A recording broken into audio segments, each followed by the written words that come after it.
Hello student, welcome to my YouTube channel Rohit academy. Student, आज हम इस वीडियो में आप लोगों को बताएंगे क्लास 12 का यानी कि कक्षा 12 का आप लोगों का हिंदी का यानी कि सामान्य हिंदी का आप लोगों का बिल्कुल वायरल पेपर न्यू पेपर लेकर के आया हूं आप लोगों के सामने, जो कि आप लोगों का ये 2025 का बिल्कुल न्यू पेपर वायरल पेपर है। आप लोगों को जानकारी के बता दूँ, ये पेपर सात्विक हिंदी के स्टूडेंट के लिए भी मोस्ट इंपॉर्टेंट है और सामान्य हिंदी के लिए भी इंपॉर्टेंट है। जो आप लोगों का 24 फरवरी का बोर्ड एग्जाम का पेपर होने वाला है, उसमें यहीं से क्वेश्चन पूछे जाएंगे। आप लोग इसको अच्छे तरीके से जरूर तैयार कर लीजिएगा और आप लोगों को तैयारी है ना, आप लोगों को 100 में 100 नंबर कंप्लीट है ना, आप लोगों को निचोड़ तरीके से इस वीडियो में बताएंगे ना, आप लोगों को समझाएंगे। आप लोगों को बस वीडियो के अंत तक बने रहिएगा धैर्य बना करके, और आप लोग का एक एक क्वेश्चन का निचोड़ तरीके से आसान शब्दों में आसान भाषाओं में समझाएंगे। बस आप लोग बाबू वीडियो के अंत तक बने रहिएगा, ठीक है। और ये दिमाग में बैठा लीजिएगा, 24 फरवरी को जो बोर्ड एग्जाम का पेपर होने वाला है, यहीं से क्वेश्चन आप लोग का पूछा जाएगा, ठीक है। चलिए बिना देरी को अपने क्वेश्चन पर आते हैं। खंड का यहाँ से हमारा स्टार्ट होता है, जिसमें से पहला क्वेश्चन पूछा गया क्या, देखिए पहला क्वेश्चन आप लोग का देखिए 10 MCQ भी रहेगा, इसको भी दिमाग में बैठा लीजिएगा।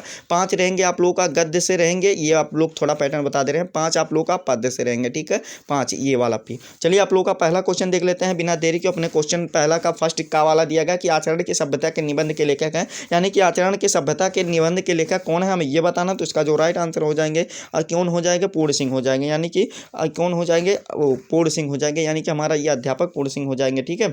ये हमारा कौन सा तीसरा वाला ऑप्शन राइट हो जाएगा। फिर अगला क्वेश्चन दिया गया खा वाला की हिंदी नई चाल में ढली या कथन किस लेखक का, हमें यह बताना। तो भारतेंद्र हरिश्चंद्र जी का, किसका बाबू, भारतेंद्र हरिश्चंद्र जी का है। ये हमारा कौन सा तीसरा वाला ऑप्शन, इसका भी राइट हो जाएगा। जितना भी क्वेश्चन बता रहे हैं, अगर आप लोग की इच्छा होगी तो आप लोग भी रफ कॉपी में नोट करते चलिएगा। और गा वाला क्वेश्चन दिएगा, उसने कहा था कहानी के लेखक है, यानी कि उसने कहा था कहानी के लेखक कौन है, हमें ये बताना है। तो चंद्रधर शर्मा गुलेरी जी हैं, हमारा कौन सा दूसरा वाला ऑप्शन राइट टिक कर देंगे, ठीक है।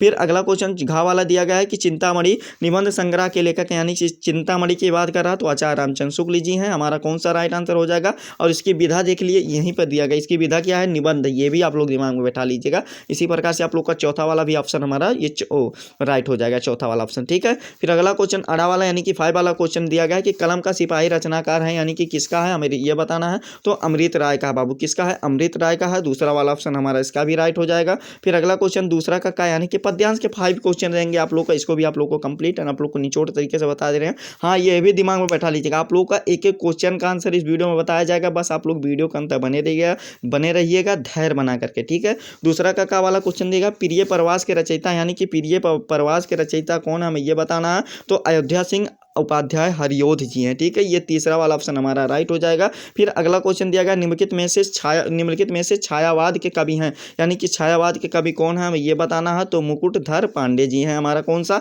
ये चौथा वाला ऑप्शन इसका राइट हो जाएगा। फिर अगला क्वेश्चन गा वाला दिया गया निम्नलिखित में से कौन सा कवि छायावाद युग का नहीं है, यानी कि छायावाद युग का नहीं है, हमें ये बताना है। ये अज्ञे है, यानी कि सच्चिदानंद हीरानंद अज्ञे हैं, ठीक, और तिरासन अज्ञे हैं, ये हमारा कौन सा चौथा वाला ऑप्शन इसका राइट हो जाएगा, ठीक है। अगला क्वेश्चन चौथा यानी कि घा वाला देख लेते हैं कि रश्मि रथी किस कोट की रचना, हमें ये बताना। तो खंड काव्य की है बाबू, क्या है, खंड काव्य की है, जो कि आप लोगों का ये दूसरा वाला ऑप्शन हमारा इसका राइट हो जाएगा। फिर अगला क्वेश्चन देगा बादल को घेरते देखा है, यानी कि बादल को घेरते देखा है, हमें ये बताना है। तो कौन सा, ये किसकी रचना, हमें ये बताना है। तो ये नागार्जुन जी का है, हमारा कौन सा दूसरा वाला ऑप्शन राइट होगा। इस प्रकार से आप लोग का 10 नंबर तो हो गया वेल कंप्लीट। आगे भी आप लोग को कंप्लीट तरीके से बता दे रहे हैं, आप लोग को समझा दे रहे हैं। देखो क्या देगा, तीसरा क्वेश्चन देगा निम्नलिखित दिए गए गद्यांश पर आधारित निम्नलिखित प्रश्नों का उत्तर दीजिए, जो कि आप लोगों का नंबर, आप लोगों का 2 नंबर का प्रत्येक क्वेश्चन रहेगा। राइट आंसर लिखने पर 5 क्वेश्चन पूछे जाएंगे। 10 नंबर का आप लोग का गद्यांश रहेगा, 10 नंबर पद्यांश भी रहेगा, ठीक है। तो आप लोग को इसको भी चलिए आप लोग को बता देते हैं क्या दिया गया। पृथ्वी के विशाल प्रांगण में सभी जातियों का, यानी कि देखो पृथ्वी की बात आ गया, तो ये वाला जो दिया गया बाबू राष्ट्र का स्वरूप जो है किसका है, वसुदेव अग्रवाल जी का है, वहीं से लिया गया है, ठीक है। यहाँ पर आप लोग को राष्ट्र की बात कर रहा है, पृथ्वी की बात कर रहा है, तो यानी कि वहीं से लिया गया, ठीक है। आप लोग पढ़े होंगे तो जानते होंगे, आप लोग को गद्यांश नहीं पढ़ रहे हैं। चलिए इसका जो क्वेश्चन पूछा जाता है इंपॉर्टेंट, उसको आप लोग को समझा दे रहे हैं। देखिए पहला क्वेश्चन पूछा जाता है इस तरह से कि पाठ का शीर्षक एवं लेखक का नाम लिखे, यानी कि पाठ का शीर्षक और लेखक का नाम लिखना है। और आप लोग को एक क्वेश्चन इसमें और पूछ लेता है कि संदर्भ, यानी कि पाठ का संदर्भ लिखिए, यानी कि संदर्भ आप लोग को लिखना है, ठीक है। तो आप लोग को 2 क्वेश्चन इसी को घुमा करके पूछ लेता है। तो देखो पाठ का शीर्षक क्या लिखना है आंसर में, कि पाठ का शीर्षक राष्ट्र का स्वरूप है और इसके लेखक वसुदेव अग्रवाल है। अगर इसी को आप लोग को संदर्भ में लिखना है तो कैसे लिखना होगा, इसको भी आप लोग समझ लो, ताकि आप लोग को किसी भी प्रकार की कोई दिक्कत या समस्या ना हो। ऐसे लिखना है कि प्रस्तुत गद्यांश हमारी पाठ्य पुस्तक हिंदी के गद्य खंड में वह राष्ट्र का स्वरूप नामक पाठ से संकलित है या लिया गया है, ठीक है, ये वाला हो जाएगा। और जिसके लेखक कौन है वो डॉक्टर वसुदेव शरण अग्रवाल जी है। बस आप लोग को ये संदर्भ लिख करके 2 नंबर कंप्लीट हो जाएगा। चलिए अगला क्वेश्चन क्या पूछा गया उसको भी आप लोग को बता देते हैं।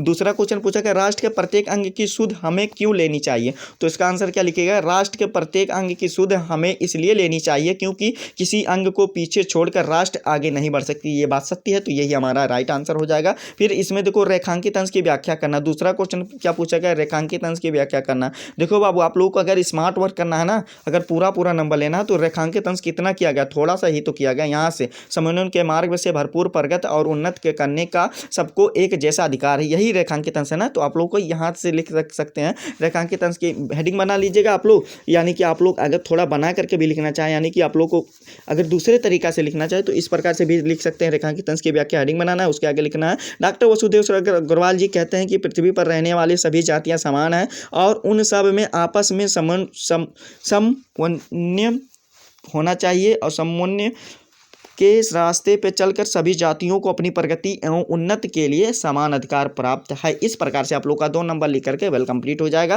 फिर अगला क्वेश्चन चौथा दिया गया, यानी कि 4 वाला क्वेश्चन पूछा गया क्या कि राष्ट्र किसे पीछे छोड़कर आगे नहीं बढ़ सकता। तो राष्ट्र किसी जन को यानी कि किसी भी लोगों को पीछे छोड़कर आगे नहीं बढ़ सकता। ये बात आप लोग का सत्य है, 2 नंबर ये इसमें भी कंप्लीट हो गया। फिर अगला क्वेश्चन दिया गया है कि समन्वय के मार्ग पर क्या प्राप्त हो सकता है। तो इसका आंसर लिखा गया समन्वय के मार्ग से सभी को प्रगति एवं उन्नति का अधिकार प्राप्त हो सकता है। इस प्रकार से आप लोग का गद्यांश का तो 10 नंबर आप लोग का वेल कंप्लीट हो गया। ठीक है, चलिए पद्यांश की बात करते हैं। पद्यांश वाला भी आप लोग को कंप्लीट तरीके से बता देते हैं। देखो हाँ, ये भी दिमाग में बैठा लीजिए कि देखो इसमें जो अथवा करके क्वेश्चन था वो हटा दिए हैं। क्यों हटा दिया बाबू आप लोगों का, वो थोड़ा बहुत इंपॉर्टेंट नहीं था, लेकिन अथवा करके आप लोगों को वो पूछा जाएगा जरूर। ठीक है, देखो क्या दिया गया, चौथा वाला क्वेश्चन दिया गया, दिए गए पद्यांश पर आधारित प्रश्नों को उत्तर दीजिए। 10 नंबर का जो प्रोसेस है सेम है। क्या दिया गया है, आप लोग को इसको थोड़ा पढ़ लेते हैं और समझा देते हैं। देखो आप लोग को क्या दिया गया है कि जलाधि के फूटे कितने उत्स दीप कछप डूबे उतराए किंतु वह खड़ी रहे दृढ़ मूर्ति अभ्युद्ध कर रही है उपाय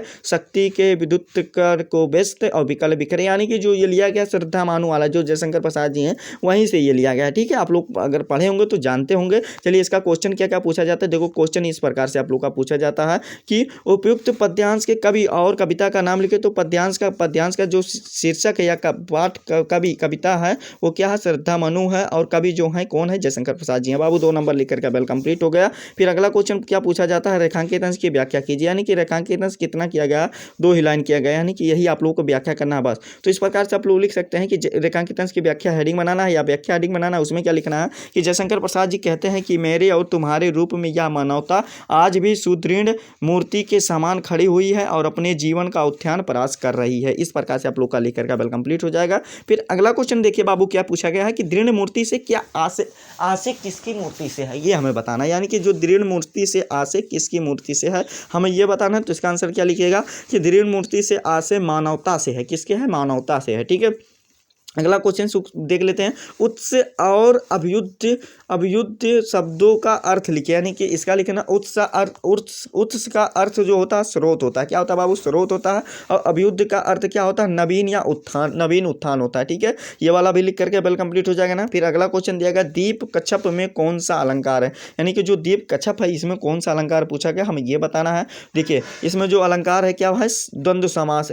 यहाँ पर देखो बाबू आप लोगों का जो समास पूछना चाहिए था, क्या पूछा गया, यहाँ पर मिस प्रिंटिंग हुआ, कोई बात नहीं, आप लोग समझदार हैं। इसमें बताना कौन सा समास है। तो देखो ये योजक चिन्ह जुड़ा है ना, तो ये आप लोग का कौन सा, देखो आप लोग को एक ट्रिक बता दे रहा है। अगर ये चिन्ह जुड़ा रहता है जैसे कि दिन रात में जुड़ा रहता है, क्या रात दिन में, या आप लोग का दिन रात में जुड़ा रहता है, ये योजक चिन्ह माता पिता में जुड़ा रहता है तो वो द्वंद्व समास के अंतर्गत आता है। तो यहाँ पर क्वेश्चन क्या पूछा गया था कि धूप कच्छप में कौन सा समास है, तो द्वंद्व समास हो जाएगा। ठीक है, फिर अगला क्वेश्चन देख लेते हैं। अगला क्वेश्चन हमारा क्या दिया गया है कि निम्नलिखित 5वां का वाला दिया गया, निम्नलिखित में से किसी एक लेखक का साहित्य परिचय देते हैं, उनकी प्रमुख रचनाएं। यहाँ पर रचनाएं बाबू, रचनाएं का उल्लेख कीजिए। अधिकतम शब्द सीमा 80 वर्ड है। 5 नंबर का क्वेश्चन है। 5 आप लोग को गद्यांश में लेखक का लिखना है और पद्यांश में कवि का 5 लिखना है। 5 नंबर का आएगा। देखो ऑप्शन के तौर पर क्या क्या दिया गया, इंपॉर्टेंट क्या क्या है इसको भी समझ लो आप लोग अभी के अभी। देखो क्या क्या दिया गया, वसुदेव शरण अग्रवाल जी दिए गए हैं। डॉक्टर हजारी प्रसाद द्विवेदी जी दिए गए हैं और APJ अब्दुल कलाम जी दिए गए हैं। तो इनका हम आप लोग को इस वीडियो में जो संक्षिप्त परिचय उसी के माध्यम से समझा दे रहे हैं। आप लोग इसका साहित्य परिचय और रचनाओं को पढ़ जरूर लीजिएगा अपने अनुसार, ठीक है।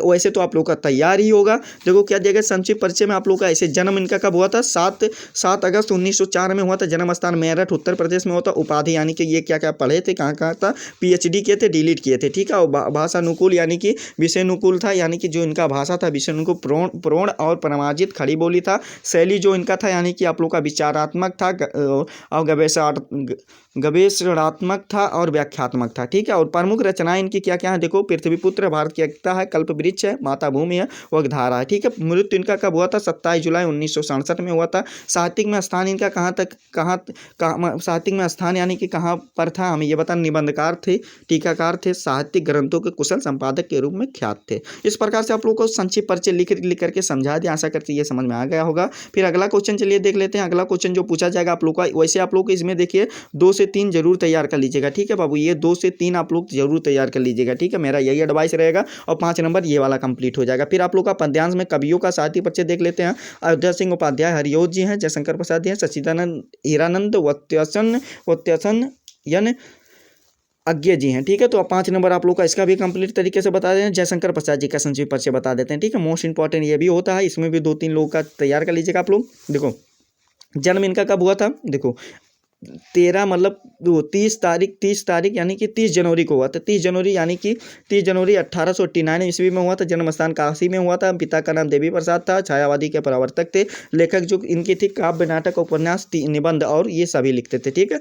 भाषा इनकी संस्कृत निष्ठ खड़ी बोली थी और शैली प्रबंधन काव्य और मुक्तक थी। और जो इनकी प्रमुख रचनाएं क्या है? कामयानी है, आंसू लहर, झरना और चित्राधिकार, कानन, कुसुम और प्रेम प्रतीक है, ठीक है। और इनका मृत्यु कब हुआ था बाबू? 1937 ईस्वी में हुआ था, यानी कि 14 जनवरी और 1937 ईस्वी में इनका निधन हो गया था। इस प्रकार से ये लिख करके वेल कंप्लीट हो जाएगा, ठीक है। आशा करते हैं यहाँ तक आप लोगों को किसी भी प्रकार की कोई समस्या नहीं होगी और आगे भी नहीं होगी, ये भी बता रहे हैं, ये भी, ठीक है। आप लोग का देखिए क्या दिया गया, 6 नंबर का 6 वाला क्वेश्चन दिया गया। 5 नंबर अभी आप लोगों का तुरंत ये भी कंप्लीट करा दे रहे हैं। देखो क्या दिया गया, पंचलाइट अथवा ध्रुव यात्रा कहानी का सारांश अपने शब्दों में लिखिए। अथवा बहादुर कहानी का पूछा जाता है, बहादुर कहानी का उद्देश्य या ये सारांश, ठीक है। तो आप लोग का पंचलाइट वाला तो ये पेट्रोमैक्स वाला यानी कि लालटेन वाला तो ये वाला तो याद ही होगा, ठीक है। पंचलाइट वाला अगर नहीं याद होगा तो चैनल पर अपलोड है एक वीडियो, आप लोग का पर्सनली बना दिए हैं सारांश उसका उद्देश्य, तो उसको देख लीजिएगा। और चलिए बहादुर कहानी वाला नहीं बना है तो उसको बता देते हैं।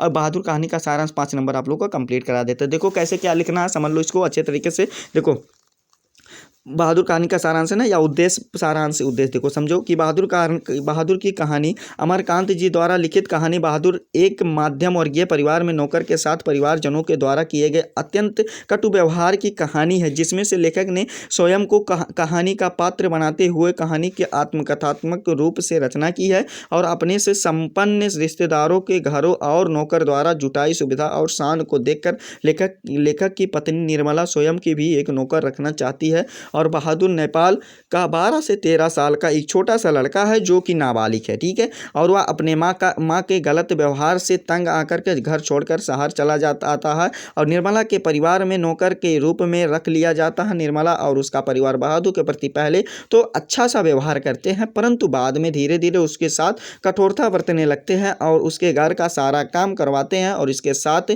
उसे गाली गलौज भी और तथा उसके मारपीट भी करते हैं। देखिए कितना अभद्र व्यवहार कर रहे हैं, ठीक है। और झूठी चोरी का इल्जाम भी लगाते हैं और उसे अपमानित भी किया जाता है, मारा पीटा जाता है। अंततः बहादुर घर छोड़कर चला जाता है और अब क्या छोड़ के चला जाता है और अब परिवार के सभी सदस्य उसे ढूंढते हैं, क्योंकि उसके बिना कोई काम नहीं होता था, क्योंकि घर के सभी लोग आराम के आदी हो गए थे, यानी कि उनको लत लग चुकी थी ना काम करने की, ठीक है। बहादुर की उपयोगिता देखकर सभी अब अपना घरेलू कार्य करने से घबराते हुए बहादुर को घर छोड़े जाने पर वह सभी पश्चाताप करते हैं और अच्छा व्यवहार करने के को सोचते हैं। परंतु एक कविता की कही गई है कि अब पछताए का होत जब चिड़िया चुन गई खेत, अर्थात अब पछताने से कोई लाभ नहीं होगा, क्योंकि बहादुर जा चुका है था। अतः बहादुर में सहनशीलता और स्वाभिमान की भावनाओं कूट कूट कर भरी हुई है और इसी चरित्र के कारण यह कहानी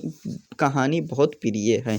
यह यानी कि ये बहादुर कहानी, ये वाला लिख करके हमारा कंप्लीट हो जाएगा बाबू। फिर आप लोग का खंड काव्य यानी कि स्वपथित खंड काव्य आधार पर किसी एक खंड का पश्चात आप लोग को लिखना होगा, प्रश्न का उत्तर देना होगा। आप लोग का 5 नंबर के क्वेश्चन दिया गया, चाहे आप लोग मुक्ति यज्ञ, ये जो आप लोग का डिस्ट्रिक्ट में जो आप लोग का जनपद में पढ़ना अनिवार्य रहेगा उसी के अकॉर्डिंग आप लोग तैयार कर लीजिएगा, ठीक है। ये वाला भी कंप्लीट तरीके से आप लोग तैयार कर लीजिए। त्यागपति दिया गया, श्रवण कुमार दिया गया, सभी दिए गए हैं। एक आप लोग का आंसर यहाँ पर दिया गया है आलोकवृत्त वाला, आप लोग को इसको देख लीजिएगा, तैयार कर लीजिएगा, ठीक है, जो आप लोग डिस्ट्रिक्ट में होगा। फिर आप लोग का देखिए खंड खा, खंड आप लोग का यहाँ से खा स्टार्ट होता है, जिसमें से आप लोग का संस्कृत के क्वेश्चन पूछे जाएंगे और व्याकरण के क्वेश्चन पूछेंगे। इसको भी आप लोग को चलिए कंप्लीट निचोड़ तरीके से समझा देते हैं, आप लोग को बता देते हैं।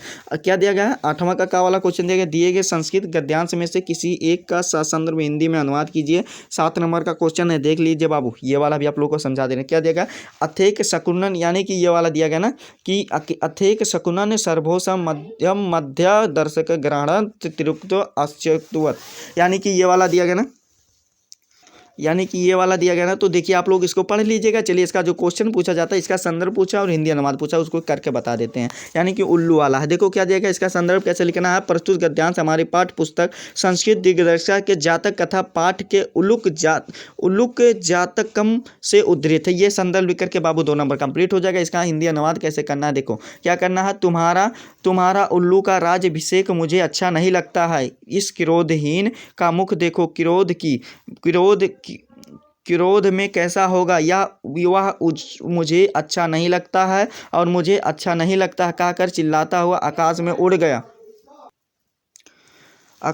गया। उल्लू ने यह भी उठकर उसका पीछा किया और तब से लेकर के वे दोनों एक दूसरे के शत्रु हो गए। पक्षी भी सुबेड़ हंस को राजा बनाकर चले गए। इस प्रकार से ये वाला हिंदी अनुवाद लिख करके 7 नंबर बेल कंप्लीट हो जाएगा। फिर अगला जो दिया गया बाबू, क्या दिया गया, निम्नलिखित पद्यांश जो दिया गया संदर्भ सहित सेम प्रोसेस आप लोग का 7 नंबर का क्या देगा, प्रोच्छे कार्यहंत्र प्रत्यक्ष प्रियवादनम, और फिर ये वाला दिया गया, इसका संदर्भ क्या होगा, यह श्लोक संस्कृत दिग्दर्शिका में सुभाष रत्नानी शीर्षक पाठ से अवतरित है, ठीक है। और इसका अनुवाद क्या होगा, जो पीठ पीछे काम बिगाड़ने वाला हो पर सामने मीठा बोलने वाला हो, ऐसे मित्र को उसी प्रकार के छोड़ देना चाहिए जैसे कि विष से भरे घड़े को जिसके ऊपर भाग में दूध हो। इस प्रकार से ये वाला है, तो इसको भी अच्छे तरीके से आप लोग का कंप्लीट हो गया, ठीक है बाबू। फिर अगला क्वेश्चन देख लेते हैं। देखिए क्या दिया गया है, आप लोग का दिया गया निम्नलिखित मुहावरे का किसी एक का अर्थ देते हुए आप लोग का वाक्य प्रयोग करना है। क्या दिया गया, आप लोग को आँख का तारा होना यानी कि अत्यंत प्रिय होना, ठीक है।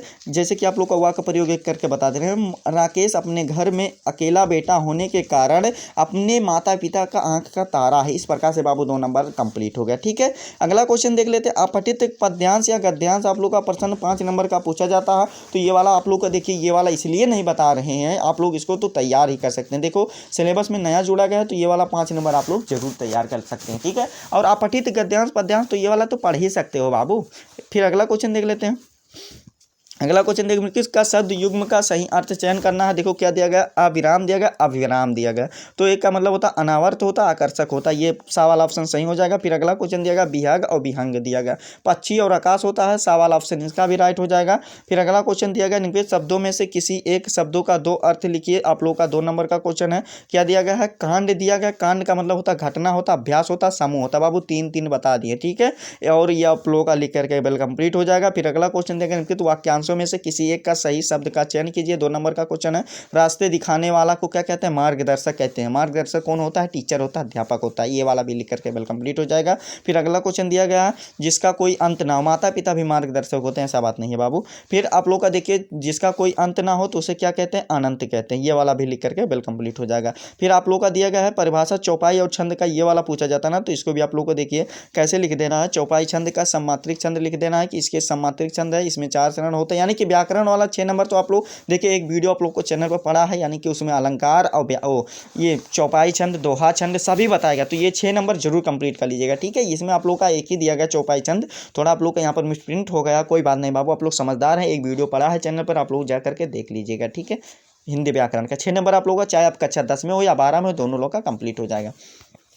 अगला क्वेश्चन देख लेते हैं। अगला क्वेश्चन तीसरा दिया गया, शिक्षा ऋण प्राप्त करने हेतु क्या लिखना, अपने विद्यालय के प्रबंधक को आवेदन पत्र लिखिए, अथवा करके दिया गया नगर में अतिक्रमण की समस्या के निवारण के महापौर को पत्र लिखिए। 6 नंबर का क्वेश्चन है। तो चलिए आप लोग को ऋण के लिए यानी कि लोन के लिए आप लोग को बता देते हैं, आप लोग को समझाते। सेवा में भारतीय स्टेट बैंक का प्रबंधक आप लोग लिख दीजिएगा, प्रयागराज उत्तर प्रदेश हो जाएगा। फिर विषय आप लोग को शिक्षा ऋण प्राप्त करने के लिए महोदय लिख दीजिएगा। इसमें क्या लिखेगा, सेवा में सबने निवेदन है कि मुझे जो समस्या होगी यानी कि जो समस्या होगी या आप लोग को किसी भी प्रकार की कोई पढ़ने की या तैयारी करने की आप लोग को समस्या होगी, उसके लिए ऋण देने की कृपा करें। आपसे आग्रह करता हूं कि आप इस प्रार्थना पत्र को विचार करने में महान कृपा करेंगे। ठीक है, ये वाला हो जाएगा। धन्यवाद लिख दीजिएगा, आप लोग का दिनांक डाल दीजिएगा। दिनांक आप लोग को 24 ही डाल दीजिएगा। आप लोग को 24 कितना डालिएगा, 24 आप लोग का 2025 डाल दीजिएगा, ये वाला हो जाएगा। फिर आप लोग का भाव दिए लिख दीजिएगा। आप लोग का यहाँ पर जो नाम लिख दीजिएगा, कोई भी लिख दीजिएगा। ठीक है, आप लोग का यहाँ पर नाम नहीं लिखना होता, भाव दिए XYZ और नाम नहीं लिखना होगा। ठीक है, एड्रेस डाल दीजिएगा, ये वाला कंप्लीट हो जाएगा। फिर अगला क्वेश्चन दिया गया है कि निम्नलिखित विषयों में से किसी एक पर अपनी भाषा शैली पर निबंध लिखिए। 9 नंबर का क्वेश्चन भी आप लोग तैयार कर लो। देखो 5 दिया जाएगा, किसी एक पर लिखना हो। पर्यावरण संरक्षण की आवश्यकता, महामारियों के संबंध में जागरूकता के उपाय, मेरे प्रिय उपन्यासकार या मेरे प्रिय कवि, ये वाला भी आप लोग तैयार कर लीजिएगा इसको। फिर अगला दिया गया भारतीय कृषक एवं समस्याओं एवं समाधान, ये वाला तैयार कर लीजिएगा। विद्यार्थी जीवन में अनुशासन, ये वाला। और जनसंख्या वृद्धि पर भी आप लोग तैयार कर लीजिएगा बाबू। ठीक है, मोस्ट इंपॉर्टेंट ये वाला क्वेश्चन है। तो आप लोग को देखिए, अगर ये वाला पढ़े रहेंगे, सभी को पढ़ लीजिएगा, आप लोग पढ़े रहेंगे तो याद रहेगा, दिमाग में कुछ रहेगा। अगर बना करके लिखते हैं, अगर 9 नंबर का है तो 7 नंबर 8 नंबर जरूर दिया जाएगा। ये नंबर इसमें कम कटता है, लेकिन उसी से रिलेटेड रहना चाहिए, अच्छा लिखना होना चाहिए। तो यही था आप लोग का हिंदी का पेपर कक्षा 12 का, जो कि आप लोग इस वीडियो में कंप्लीट एंड आप लोग को निचोड़ तरीके से आसान शब्दों में आसान भाषाओं में 100 नंबर इस वीडियो में कंप्लीट तरीके से बता दिया, आप लोग को समझा दिया। आप लोग को ये हमारा प्यारा सा लवली सा वीडियो कैसा लगा है कमेंट करके जरूर बताइएगा बाबू। हाँ, अगर आप हमारे चैनल पर नए हो तो बाबू चैनल को बाबू सब्सक्राइब कर लीजिएगा और बेल आइकन दबा दीजिएगा। और इस वीडियो को कक्षा 12 के जितने भी स्टूडेंट हैं उनके पास अधिक से अधिक जरूर शेयर करके पहुंचा दीजिएगा। ठीक है, चलिए हम आप लोगों से मिलते हैं नेक्स्ट वीडियो में नेक्स्ट टॉपिक के साथ। तब तक के लिए जय हिंद, जय भारत, वंदे मातरम।